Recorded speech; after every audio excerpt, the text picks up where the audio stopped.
You know, the great thing about Florida is it's really easy to get from the East Coast to the West Coast. You know, I'm trailering across to the West Coast right now and gonna do something that I really haven't done much of before, Goliath grouper. When you think about grouper, most people think about a gag grouper, black grouper, Nassau grouper, but the Goliath grouper is one that grows to absolutely mammoth proportions. Almost wiped out back in the 70s and was basically extinct. The Goliath grouper, unfortunately, went to a point where they were recognized as critically endangered. And then they put a no catch, no kill on it. And the Goliath grouper has come back in ways that people never really believed. It just shows how proper management can help a species recover. Appreciate you making the time for this. Appreciate it, man. I'm looking forward to pulling on some of these. I've always been intrigued with Goliath grouper, the story of the Goliath grouper. So when Bob Ellis and James Marco proposed that I come and tag some Goliath grouper with them, this was one that I couldn't turn down. So you've been working on this Goliath grouper tagging program for a while. 2 years now. 2 years now. How many fish do y'all have tagged? Ooh, with actual radio transmitters, we have 9 right now. The 9. red tide killed most of the ones that we had. Southwest Florida has seen an extreme red tide. It killed over 100 Goliath grouper, which many of those had tags in them that James and Bob had tagged personally. How far are we going? 14 miles straight 14 out. miles. Hey, and we're gonna slow cruise it out, looking for schools of Spanish and blue runners to throw on. Grab those as baits. They were nailing those yesterday. The plan was that we start tagging some new fish. So we want some of this for our bait. Oh yeah. Look at them all. Look at them all. Oh, yeah. Holy cow. Gonna have to change colors, I think. Yep. They are not a fan of this gold. I've never had luck with it. They're all over it, though. Look at them. They won't hit it. I'm on. There's something big on Those the are, outside. I saw that kingfish right there. Yep. No, these, either that or these are giant Spanish. Look at this thing go. Wow. We don't need to go Goliath fishing today. We're gonna chase these around all afternoon. Look at this.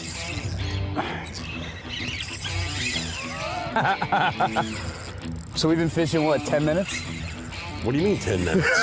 It wasn't 10 minutes, it was about 10 seconds. I got a bonita on right now. Maybe, are they all bonita? I think so. Oh, I thought that was a little kingfish. I thought look it at was. him, look at him crashing down there. I mean, this is a lot of fun, but if we're trying to get, this is the bait of This choice. is the main bait we want. I'm ready when you are. Get his head up.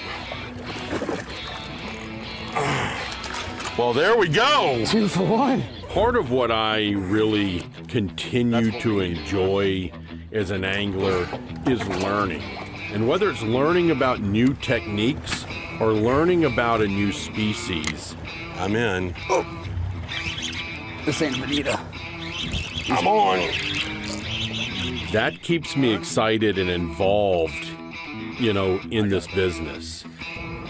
And you say the Goliath is gonna eat this thing whole. Yo, 1 shot. Gotta love that. Gotta love that. Man, that does match the hatch perfect. First day while I was out with James and we were catching bait, James told me about the primary food source of Goliath grouper.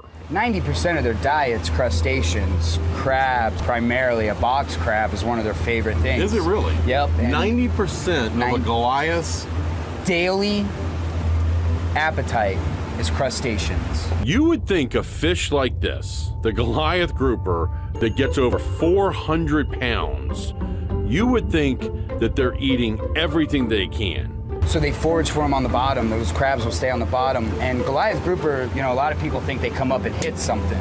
Generally, they're sucking it in from 4 to 5 feet away, whatever they see it, kind of like a chameleon in a way, or a tarpon hit. James has been in this business for quite a few years, has made quite a successful charter business based around the Goliath grouper. I got a deal with you. Let's make a deal. All right. I've caught a couple. I've hand lined a couple of these before. Okay. Caught a couple on rod and reel, and has probably caught hundreds of them. I'm gonna let you catch the first one so I can learn a little bit. Okay. But if he smokes you to the bottom, or if you lose him, I get to put a little crease in your hat. I get to like put a little character in it. So, you know, I grew up chewing tobacco and putting a nice crown on my ball cap. So it's kind of hard for me to look at a flat brim hat. All right. Is that a deal? Deal. Oh, man, that's a lot of pressure. If he loses his fish, I get to put a crown in his hat. All right. You ready? All right, yeah, no, are you? The question, are you ready? I mean, let's go for it. Let's go for it. Let's go for it. Maybe this will wake the Goliath up. This is always what it takes, catching a couple fish. Yep. Nice, bang. And the Goliath grouper gear's pretty simple. It's an anchor rope and a hook. I don't know about you, but I'm having fun between catching bait and trying to wake up the bottom. I'm having fun. I got a good one now.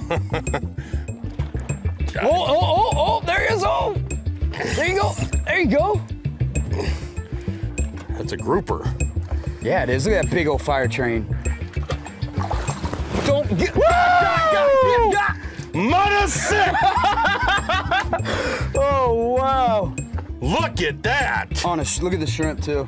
You know, as I'm watching this unfold, we're waking up the bottom now. There's a lot of activity. Oh, there we go. Get ready. Ready? I see him right now. Hold on, he just had it. I see him. I'm did you see the rope rip? I think he stripped me right away. He's there, though. We're gonna get him, watch. The bait's still here.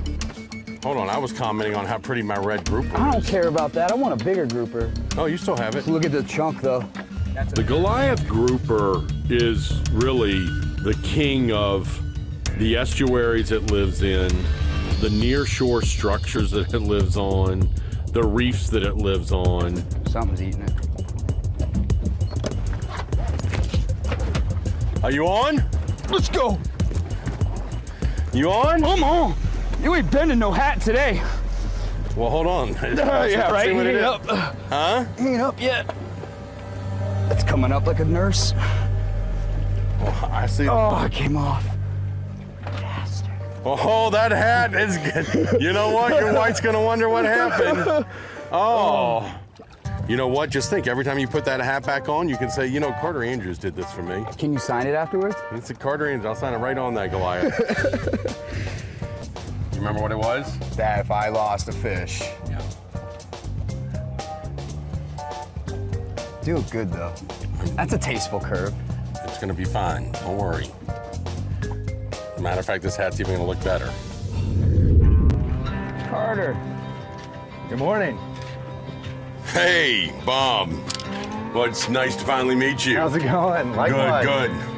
We're gonna do it again, man. Let's go do it again. All right. Is this some of your Yep. gear? Some of the Okay, gear, super. tagging supplies and whatnot. If we encounter a good one that we want to tag, Good. we'll bring him just in case. Thank you. There's nobody else that knows as much as Bob Ellis does about the Goliath group. You know, those 3 to 5 years is really when they're living under mangrove roots. They're really bulking up. They're growing fast.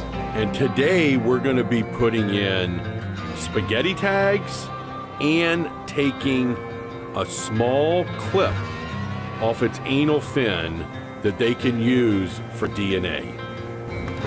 I mean, anytime you pull up on a spot and you see the sounder light up like that, Almost all the way, almost the whole water column. almost the whole, and you got, you know, little bait up here, bait Yeah. school, and then you got the predators all around it.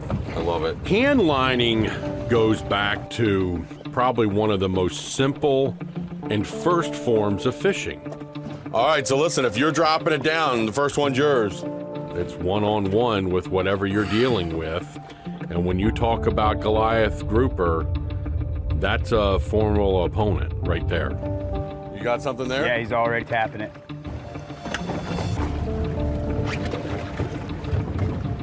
You got him? Huh? Yep. Handle yourself, big man! So a lot of things can go sideways when you're actually handlining fish.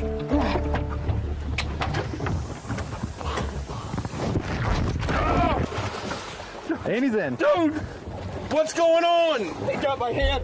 Especially fish of this size. What? You're crazy, man. You all right? Dude, he totally wrapped my hand. Are you okay? Yeah, let's go. If you start wrapping that line around your hand, you better know how to get it off fast. You all right? Oh, my thumb's freaking, look at it. Let's go, let's get him. Overboard! You got him, buddy? I'm just managing the line. It's all you. Woo! Look at that beast. Huh? I can't believe my boy went overboard. All right, man. The thing about the Goliath group, which makes it so hard to handle, is obviously the sheer size of some of them. Do I clip it onto here? Yep. Look at the proportions of their tail. That motor right there, if that fish gets its head turned down, you can't stop them. 156. We're just needed. So you clip just a little piece of that? Yep, just a little piece of his fin right here. All right, so we're gonna put a dart tag in him. So we do recapture this guy, we'll know. Okay, and that This one goes goes up on his shoulder? Up on his shoulder, yep. All right, let me see if I can help roll him over. Some of the information that we're working on gathering is to get an idea genetically of the group of fish that are in Southwest Florida. We debarbed these circle hooks for easy removal. Awesome. That's a great idea. Look how easy that just came out. There he goes.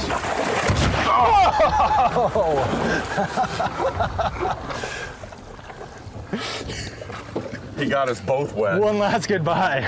That was great. That was awesome. I'm glad to be a part of that. Let me see your thumb.